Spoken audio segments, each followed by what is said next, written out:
उत्पत्ति अध्याय 31। याकूब का लबान के पास से भागना। फिर लबान के पुत्रों की ये बातें याकूब के सुनने में आईं। याकूब ने हमारे पिता का सब कुछ छीन लिया है और हमारे पिता के धन के कारण उसकी ये प्रतिष्ठा है।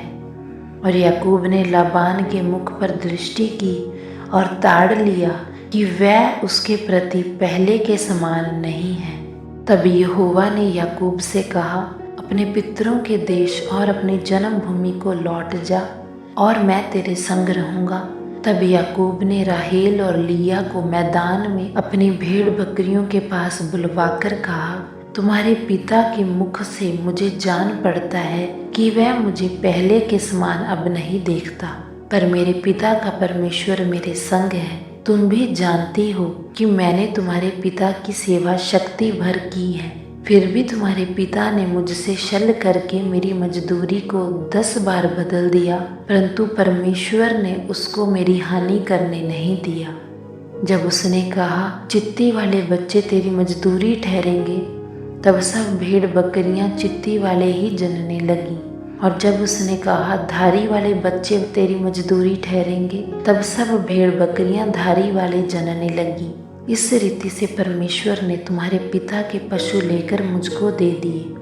भेड़ बकरियों के गाभिन होने के समय मैंने स्वप्न में क्या देखा कि जो बकरे बकरियों पर चढ़ रहे हैं वह धारी वाले, चित्ती वाले और धब्बे वाले हैं। तब परमेश्वर के दूत ने स्वप्न में मुझसे कहा, हे याकूब। मैंने कहा, क्या आ गया?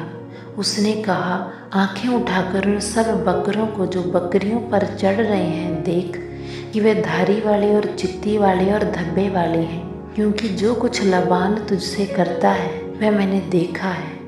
मैं उस बेतेल का परमेश्वर हूँ जहाँ तूने एक खम्भे पर तेल डाल दिया था और मेरी मन्नत मानी थी। अब चल, इस देश से निकलकर अपनी जन्मभूमि को लौट जा।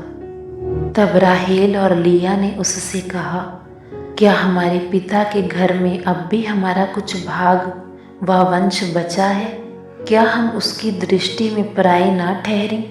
देख, उसने हमको तो बेच डाला और हमारे रुपये को खो बैठा है।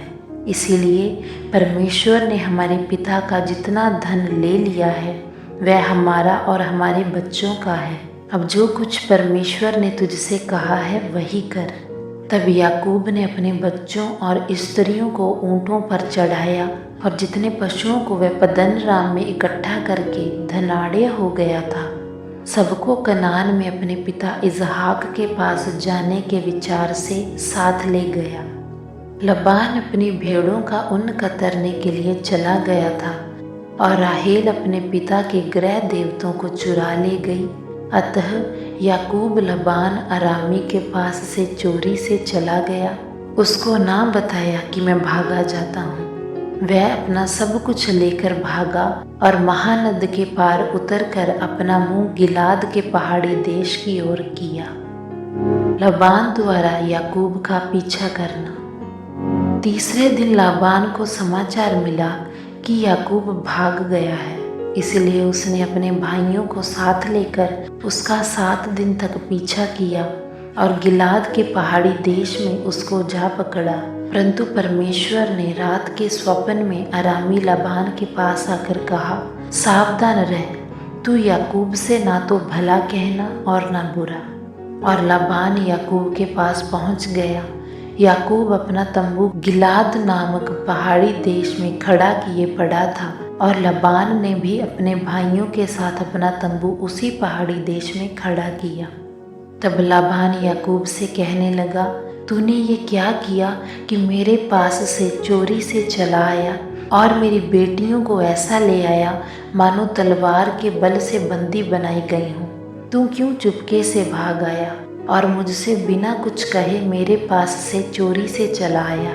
नहीं तो मैं तुझे आनंद के साथ मृदंग और वीणा बजवाते और गीत गवाते विदा करता।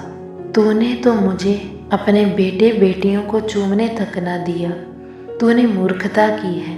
तुम लोगों की हानि करने की शक्ति मेरे हाथ में तो है, पर तुम्हारे पिता के परमेश्वर ने मुझसे बीती हुई रात में कहा, सावधान रह, याकूब से ना तो भला कहना और ना बुरा। भला अब तू अपने पिता के घर को बड़ा अभिलाषी होकर चला आया तो चला आया, पर मेरे गृह देवतों को तू क्यों चुरा ले आया है?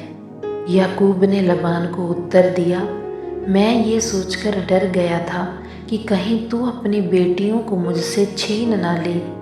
जिस किसी के पास तू अपने देवताओं को पाए वह जीवित ना बचेगा। मेरे पास तेरा जो कुछ निकले उसे भाई बंधुओं के सामने पहचान कर ले ले, क्योंकि याकूब ना जानता था कि राहेल गृह देवताओं को चुरा ले आई है।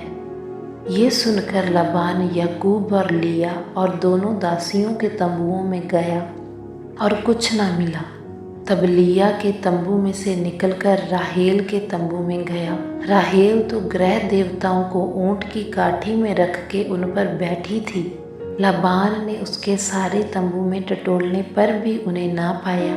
राहेल ने अपने पिता से कहा, हे मेरे प्रभु, इससे अप्रसन्न ना हो कि मैं तेरे सामने नहीं उठी, क्योंकि मैं मासिक धर्म से हूँ। अतः उसे ढूंढने पर भी गृह देवता उसको ना मिले। तब याकूब क्रोधित होकर लबान से झगड़ने लगा और कहा, मेरा क्या पाप है कि तूने इतना क्रोधित होकर मेरा पीछा किया है? तूने जो मेरी सारी सामग्री को टटोल कर देखा तो तुझको अपने घर की सारी सामग्री में से क्या मिला? कुछ मिला हो तो उसको यहाँ अपने और मेरे भाइयों के सामने रख दे और वह हम दोनों के बीच न्याय करे। इन 20 वर्षों तक मैं तेरे पास रहा, इनमें ना तो तेरी भेड़ बकरियों के गर्भ गिरे और ना तेरे मेढ़ों का मांस मैंने कभी खाया।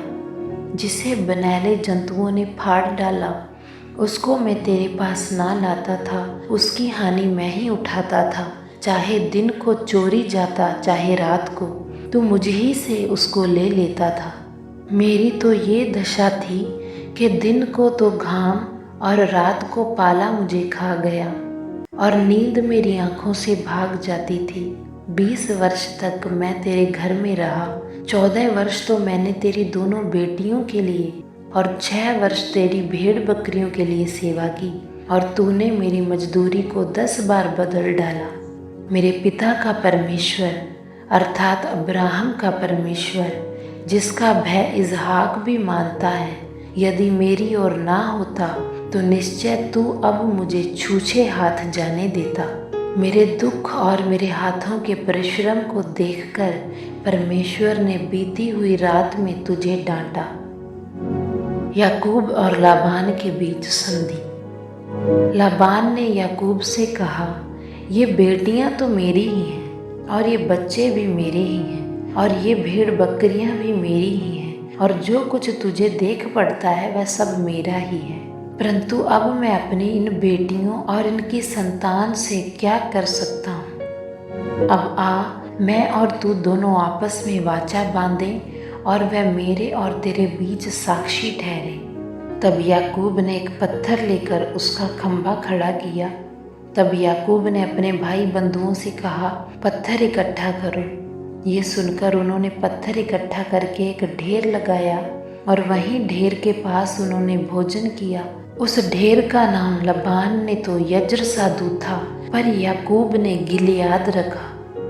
लबान ने कहा, ये ढेर आज से मेरे और तेरे बीच साक्षी रहेगा। इस कारण उसका नाम गिलियाद रखा गया, और मिज़पा भी, क्योंकि उसने कहा, जब हम एक दूसरे से दूर रहें तब यहोवा मेरी और तेरी देखभाल करता रहे। यदि तू मेरी बेटियों को दुख दे या उनके सिवाय और स्त्रियां ब्याह ले तो हमारे साथ कोई मनुष्य तो ना रहेगा, पर देख, मेरे तेरे बीच में परमेश्वर साक्षी रहेगा।